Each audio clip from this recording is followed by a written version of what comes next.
My first ever fight was on Aftershock at the age of 14. That's why I guess this fight's going to be so important. I originally got into martial arts, my dad got me into it for a bit of self-defense when I was 7. And then it just expanded from there. All through school I would, train from 5:30 till 8:30 every night. So I guess I'm just lucky that, Dad put me into it. I guess he never thought that I was actually gonna get in the cage and fight. That wasn't on the cards, but it is now. So it's just, it's become more of a lifestyle, and I couldn't imagine doing anything else. Once I got into it, and it sort of became, part of my everyday thing. I didn't really think about it as being a male-dominant sport. It was just what I grew up with. So I've got a fight coming up on the 17th of December for Aftershock. It will be the main event. It'll be the first female main event, also a first international main event. So my opponent will be flying in from Japan.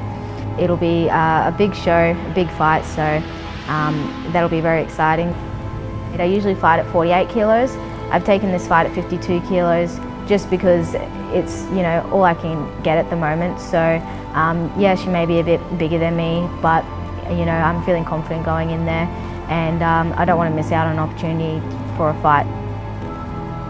To be honest, I'd say it's pretty nerve-wracking, but it's also very exciting, being able to be on the main event and hopefully draw a big crowd. I've got a lot of followers, a lot of people that I know will come and support me, and that support me no matter what.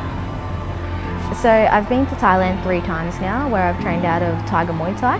The first time I went to Thailand, I was probably about, I think, 15, where we went on a group trip.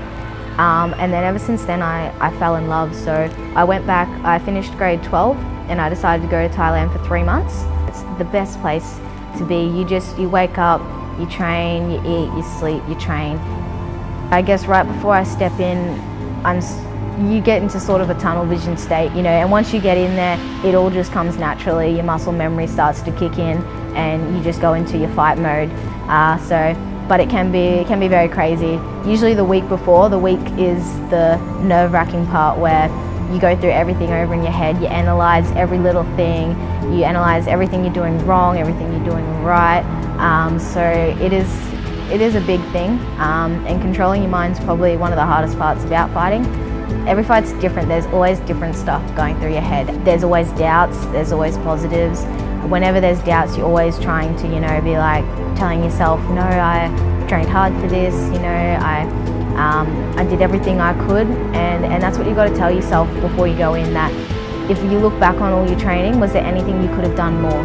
And if there wasn't, then you're going to go in there and you're going to give it all you can.